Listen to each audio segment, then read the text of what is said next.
Sometimes I stop, hug my husband tightly, and tell him how much I love him. Other times, I hand him a cup of coffee, watch him take a few sips, and ask if he's starting to feel weird, and if his life insurance is still valid. It all depends on the day. That's what marriage is. Two 90-year-old friends, Mike and Joe, had shared a love for football since childhood. As Joe lay on his deathbed, Mike visited him daily. One day he said, "Joe, we've played football together for so many years. Do me one last favor. When you get to heaven, let me know if there's football up there." Joe smiled faintly. "You've been my best mate forever. If I can, I'll let you know." A few nights after Joe passed, Mike was jolted awake by a flash of white light and a voice calling his name. "Mike, it's me, Joe." Stunned, Mike sat up. "Joe, you can't be. Joe's gone. It's really me," the voice insisted. "I'm in heaven. I have some really good news and a little bit of bad news. The good news is that there's football in heaven. The game's alive and well. All our old mates are here. We're young again, and we play whenever we want. It's perfect." "That's amazing," said Mike. "But you said there was bad news." Joe hesitated. "Yeah, you're in the team this." The company owner was asked, "How do you motivate your employees to be so punctual?" He smiled and replied, "It's simple. I have 30 employees and 29 free parking spaces. One of them is paid." Sunday school teacher asked her first graders, "Where can we find Jesus?" Mary said, "In our hearts." Billy said, "In heaven." Little Johnny said, "In our bathroom." Asked to explain, little Johnny said, "Every morning my dad knocks on the bathroom door and says, 'Jesus Christ, are you ever going to come out?'" A man lived to 120 years old. They held a press conference, and everyone's main question was, "How did you live to such an age?" He answers, "You know, I just lived my life and never argued with anyone." Then, a tabloid journalist steps up and says, "That's impossible. I can't believe you've never argued with anyone in your life." The centenarian pauses for a moment and responds, "I completely agree with you." A little boy came home eating a candy bar. His mom asked, "Where did you get the money?" He said, "From the $1 you gave me for Sunday school." She frowned, "That was for church." He smiled, "The pastor let me in for free." Phone call. "Hi, is this the FBI?" "Yes, how can I help you?" "Is it true you guys listen to all our phone calls?" "Why do you ask?" "I forgot what my wife told me to pick up at the store besides milk and bread and figured you might know."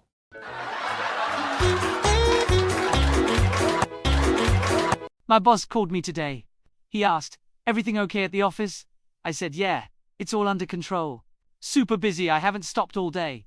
Then he said, "Great, can you do me a favor?" "Of course," I replied. "What is it?" He said, "Take your shot already. I'm right behind you on the 7th hole." A Marine arrived in a small town with only one hotel, but every room was occupied. He begged the hotel clerk, "Please, you've got to have somewhere I can crash." The clerk, hesitant, offered him a room that was shared with a Navy man who tended to snore so loudly that it disturbed neighboring rooms. "It might not be worth it," the clerk warned. The Marine insisted. "I'll take it." The Marine paid his half and went to bed. The next morning, the Marine was up early. When the manager asked how he'd slept, the Marine grinned. "Never better," he said. "I shut him up right away." Confused, the manager asked how. "Was already in bed snoring away when I came into the room. I gave him a little kiss on the cheek and said, 'Good night.'" Beautiful. A man sits in a bar stool looking sad. The bartender asks, "Everything all right, mate?" The man shakes his head. "Nah, got into a fight with my wife. She said she wouldn't talk to me for a whole month."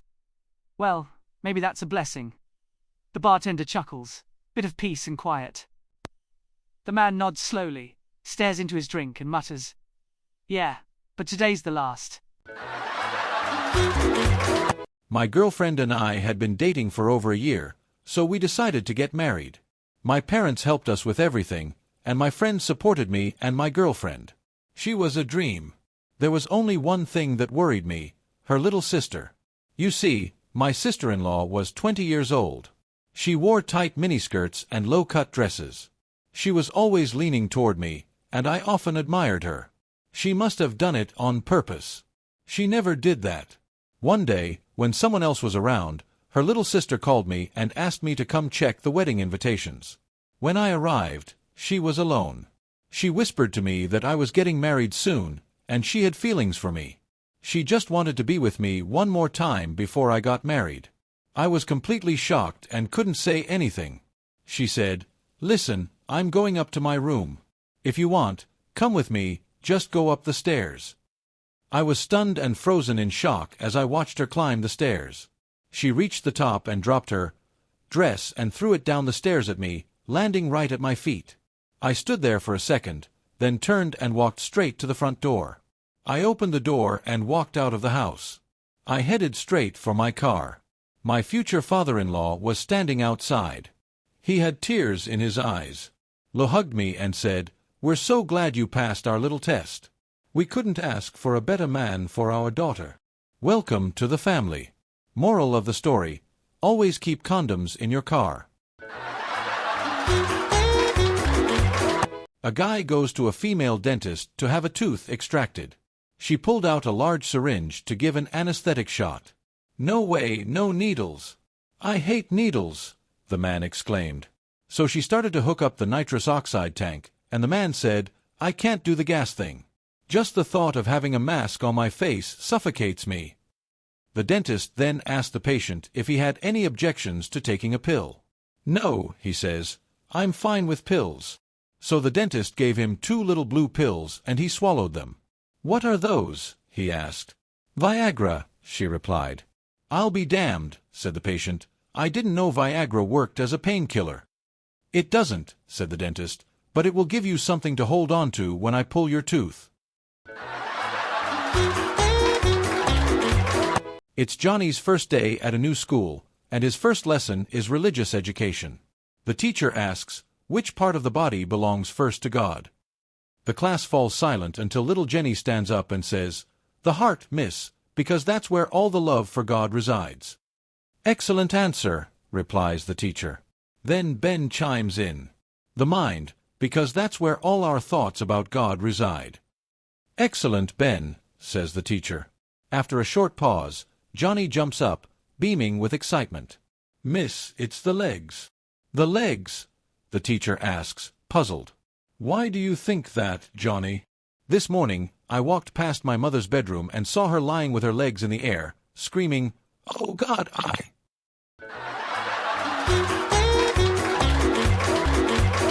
Becky comes home from school happily munching on a big bag of candy.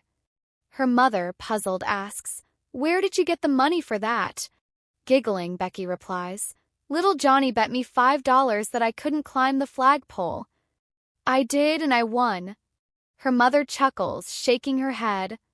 "That rascal just wanted a peek at your panties." Becky blushes, mumbling, "Oh no." The next day, she returns with 2 bags of candy. Her mother eyes her suspiciously. "Did Johnny pay you to climb the flagpole again?" With a sly grin, Becky nods. "Yes, but I fooled him this time. I didn't wear any panties." Timmy is in 2nd grade studying subtraction when the teacher asks, "Timmy, if I have 5 cats and give you 2, how many cats do you have?" Timmy, 3. Teacher, "No, Timmy, if I have 5 cats and give you 2, I have 3 left. 5 minus 2 is 3. What if I have 5 cats and give you 3? How many cats do you have?" Timmy, 4. Teacher, "No, Timmy, that's not right. What if I have 5 cats and give you 5 cats? How many cats do you have?" Timmy, 6. Teacher, "That's not correct. I only gave you 5 cats. Timmy, "Yes, it is. I already have a damn cat." A man received message from his neighbor. Sorry, sir, I am using your wife. I am using day and night. I am using when you are not present at home. In fact, I am using more than you are using. I confess this because now I feel very much guilt. Hope you will accept my sincere apologies. Man went home and had a big fight with his wife. Few minutes later, he received another massage. Sorry, sir, spelling / auto-correct mistake. It's not wife but Wi-Fi. There was a sign on the safe. No need to break into it, just press the button and it will open. The thief pressed the button. Suddenly, the police arrived. The officer asked, "Do you have anything to say in your defense?" The thief sighed and said, "I swear I lost my faith in humanity today." Little Johnny excitedly approaches his mom and asks, "Mom, can we go to Disneyland?" His mom smiles and replies, "Only if you can spell Disneyland." Johnny thinks hard and says, "Disneyland." His mom chuckles. "Nice try, but that's not correct." Johnny frowns. The next day, he asks again, "Mom, can we go to the arcade?" His mom responds, "Only if you can spell arcade." Johnny hesitates, then says, "Arcade." His mom shakes her head. "Nice try, but wrong." Johnny sighed, growing more frustrated. The following day, he tries again. "Mom, can we go to McDonald's?" His mom replies, "Only if you can spell McDonald's." Johnny grumbles and attempts, "McDonalds." His mom shakes her head. "Wrong again, Johnny." Now Johnny is angry. No matter how hard he tries, he just can't seem to get the spellings right. The next day, he drags his feet toward his mom and sigh. "Mom, can we go to KFC?" "Dad, can Michael and I have your car tonight?" "Dad." "Can't, Susie. There's barely any gas left in the tank." "Susie." "That's okay, Dad. We're not even going to take the car out of the garage." The boy walked into the barber shop, as he did every week. Everyone in the neighborhood knew him, always cheerful, always polite. But the barber had his own opinion, leaning toward the customer and grinning, "Look at this kid, the dumbest kid in town, look." He called the boy over and handed him 2 bills, one crisp dollar bill, the other a shiny, tanned one. "Okay, kid, pick one, which one do you want?" The boy's eyes darted between the bills. He tilted his head thoughtfully, then grinned and took the $1 bill. The barber burst out laughing. "See, he'll never know. He could have taken $10, but he always chooses the smaller bill." The customer chuckled, shaking his head. "The poor kid doesn't know anything." As the customer was leaving, he noticed a boy across the street, happily licking a giant ice cream cone. He was curious. He approached. "Hey, kid, I saw you at the store. Why did you take $1 instead of $10? Don't you know it costs more?" The boy grinned slyly. "Because the day I take $10, the game is over." Little Johnny came home from school. "Dad, I got a bad grade in English." "Why?" asked his dad. "Well," the teacher asked, "Mary entered the forest with John and came out with Mike." "What is Mary?" "Mary? She's a, you know," said the dad. "That's what I said, but the teacher said Mary was the subject."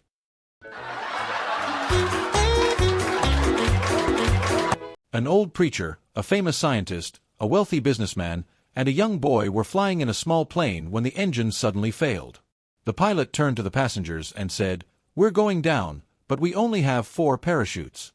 One of us has to stay, but it won't be me." He grabbed a parachute and jumped out. The scientist jumped next, declaring, "I'm too smart to die." He grabbed a parachute and followed the pilot. Seeing this, the businessman chuckled, "I'm too rich to die." He grabbed another parachute and jumped. The preacher and the boy. "Say." The preacher sighed and said, "Son, I've lived a long life. You have your whole future ahead of you. Take the last parachute." The boy smiled and replied, "That's very kind of you, sir, but we both can survive." The preacher asked, puzzled, "But how come there's only one parachute left?" Before the scientist jumped, he grabbed my backpack. A blonde runs inside an emergency room screaming in panic, "Doctor, doctor, how is he?" The doctor says, "I'm afraid IV got some bad news. He suffered a massive heart attack, 3 fractured ribs and a brain concussion." So the blonde asks, "Doctor, can I speak to him?" The doctor says, "Absolutely not. His condition is unstable, but if you have something to tell him, I can pass it on." The blonde says, "Okay, can you just ask him if I passed my driving test?" Well, today my neighbors spoke to me. So I did what I had to do. I strapped a monitor on my ankle, went outside with my shirt on inside out, and argued with a pine tree. That should hold them off for a while. One evening, a man and his wife are discussing what they think their son will be when he grows up. "I have an idea," says the father. He places a crisp $10 bill, a bottle of good whiskey, and a Bible on the coffee table. If he takes the money, he'll become a banker. If he takes the whiskey, he'll become a drunkard. And if he takes the Bible, that means he'll become a preacher. The man and his wife hide just before their son walks in the door. They watch from their hiding place. The boy approaches the coffee table. First, he picks up the $10 bill, looks at it, and puts it back. Then he picks up the bottle of whiskey, sniffs it, and puts it back. Finally, he picks up the Bible and puts it back. Then the boy takes the money, puts it in his pocket, grabs the whiskey, and walks away with the Bible under his arm. "Well, how do you like that?" exclaims the father. "He'll become a politician." A dad is asked by his friend, "Has your boy decided what he wants to be when he grows up?" "Yes, he wants to be a garbage collector," the father replies. His friend says, "That's a strange career goal." "Well," the dad explains, "he thinks garbage collectors only work on Tuesdays." I went skydiving for the first time this summer. Some guy strapped himself to me, we jumped out of the plane, and as we were falling he asked, "How long have you been an instructor?" I was on the subway, sitting on a newspaper, when a man came over and asked, "Are you reading that?" I didn't know what to say, so I replied, "Yes." Then I stood up, turned the page, and sat back down again. "Sorry, I'm late home," I said as I arrived back from work. Some guy lost a $100 bill in Home Depot. "Were you helping him look for it?" asked my wife. "No, I was standing on it." Two hunting dogs are talking. Yesterday I was walking through the woods with my owner, when suddenly a bear jumped out of the bushes. And my forgetful owner had left all the bullets at home. So I jumped on him and started yelling, "Wow, you're so brave. You attacked the beast." "What beast?" I jumped on my owner, wrapped my paws around him, and screamed, "Run, you idiot!" So I called Taco Bell and said, "Hey, I'm the manager from store number 2173. Heads up, a food critic from corporate will be ordering 2 tacos with sour cream and a beefy 5-layer burrito in 10 minutes. That was my exact order. When I pulled up to the drive-thru, it was the best Taco Bell I've ever had. They were polite, precise, professional. Follow me for more fine dining hacks. The boss says to the employees, "I'm going to test your sense of humor with a joke." "Okay, go ahead." "Starting today, your salary is cut by 50%, the workday is now 10 hours, no days off, and vacation once every 5 years. Awesome. Funny. Perfect. Now, here's the actual joke. If I ever have a daughter, I'll name her Pregnant. So when she meets a guy, it'll go like this. Man, "Hi, I'm Dave." Daughter, "Hi, I'm pregnant." Case closed. A man goes to a fortune teller and says, I want to know what the future holds for me. The fortune teller takes his hand, looks at the lines, and says, I see you'll have a lot of money, fame, and success. The man, thrilled, asks, Wow! And how will I achieve that?